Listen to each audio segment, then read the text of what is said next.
Marc, chapitre 10.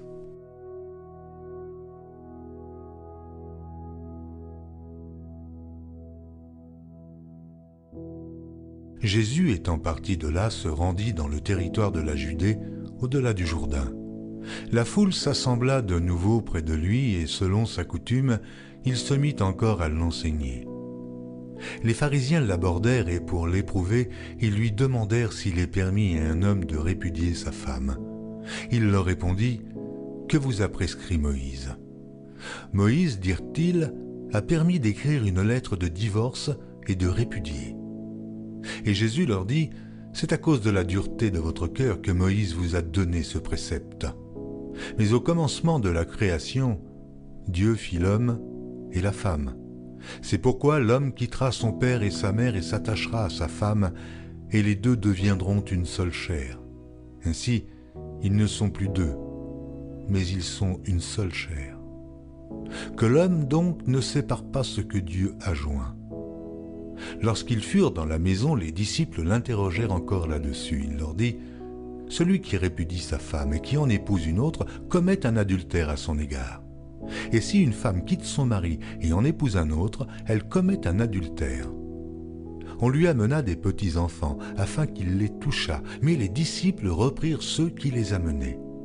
Jésus, voyant cela, fut indigné et leur dit « Laissez venir à moi les petits-enfants et ne les en empêchez pas, car le royaume de Dieu est pour ceux qui leur ressemblent. Je vous le dis en vérité, quiconque ne recevra pas le royaume de Dieu comme un petit enfant n'y entrera point. » Puis il les prit dans ses bras et les bénit, en leur imposant les mains. Comme Jésus se mettait en chemin, un homme accourut et se jetant à genoux devant lui, « Bon maître, lui demanda-t-il, que dois-je faire pour hériter la vie éternelle ?»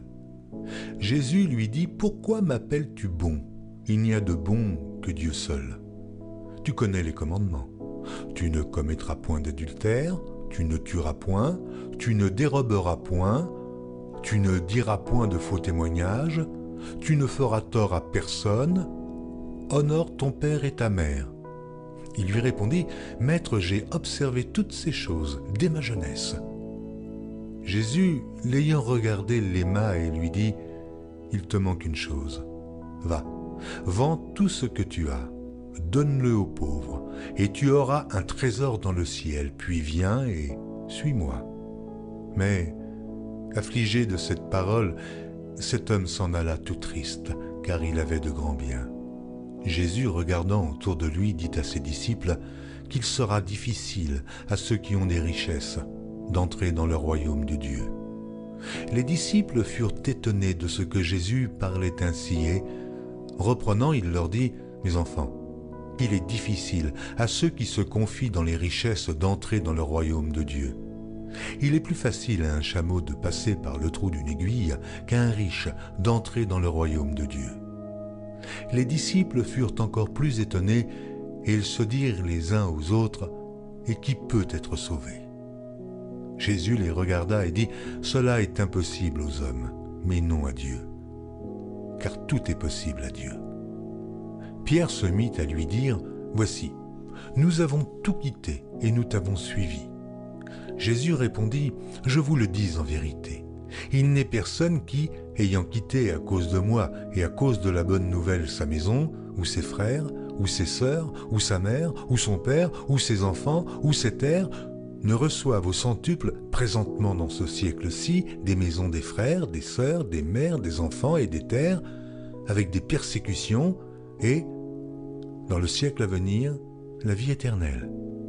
Plusieurs des premiers seront les derniers, et plusieurs des derniers seront les premiers. » Ils étaient en chemin pour monter à Jérusalem, et Jésus allait au-devant d'eux. Les disciples étaient troublés, ils le suivaient avec crainte. Et Jésus prit de nouveau les 12 auprès de lui et commença à leur dire ce qui devait lui arriver. « Voici, nous montons à Jérusalem et le Fils de l'homme sera livré aux principaux sacrificateurs et aux scribes. Ils le condamneront à mort et ils le livreront aux païens qui se moqueront de lui, cracheront sur lui, le battront de verges et le feront mourir. Et 3 jours après, il ressuscitera. Les fils de Zébédée, Jacques et Jean, s'approchèrent de Jésus et lui dirent « Maître, nous voudrions que tu fisses pour nous ce que nous te demanderons. » Il leur dit « Que voulez-vous que je fasse pour vous ?» « Accorde-nous, lui dirent-ils, d'être assis l'un à ta droite et l'autre à ta gauche, quand tu seras dans la gloire. » Jésus leur répondit « Vous ne savez ce que vous demandez. Pouvez-vous boire la coupe que je dois boire, ou être baptisé du baptême dont je dois être baptisé ?» Nous le pouvons, dirent-ils. Et Jésus leur répondit « Il est vrai que vous boirez la coupe que je dois boire, et que vous serez baptisés du baptême dont je dois être baptisé. Mais pour ce qui est d'être assis à ma droite ou à ma gauche, cela ne dépend pas de moi, et ne sera donné qu'à ceux à qui cela est réservé. » Les 10, ayant entendu cela, commencèrent à s'indigner contre Jacques et Jean. Jésus les appela et leur dit « Vous savez que ceux qu'on regarde comme les chefs des nations les tyrannisent et que les grands les dominent. Il n'en est pas de même au milieu de vous. Mais quiconque veut être grand parmi vous, qu'il soit votre serviteur, et quiconque veut être le premier parmi vous, qu'il soit l'esclave de tous. Car le Fils de l'homme est venu, non pour être servi, mais pour servir et donner sa vie, comme la rançon de plusieurs. » Ils arrivèrent à Jéricho, et lorsque Jésus en sortit avec ses disciples et une assez grande foule, le fils de Timée, Bartimée, mendiant, aveugle, était assis au bord du chemin. Il entendit que c'était Jésus de Nazareth et il se mit à crier « Fils de David, Jésus, aie pitié de moi !» Plusieurs le reprenaient pour le faire taire, mais il criait beaucoup plus fort « Fils de David, aie pitié de moi !» Jésus s'arrêta et dit « Appelez-le. » Ils appelèrent l'aveugle en lui disant « Prends courage, lève-toi, il t'appelle. » L'aveugle jeta son manteau et se levant d'un bond, vint vers Jésus. Jésus, prenant la parole, lui dit « Que veux-tu que je fasse ?» « Rabouni, lui répondit l'aveugle, que je recouvre la vue. » Et Jésus lui dit « Va, ta foi t'a sauvé. » Aussitôt il recouvra la vue et suivit Jésus dans le chemin.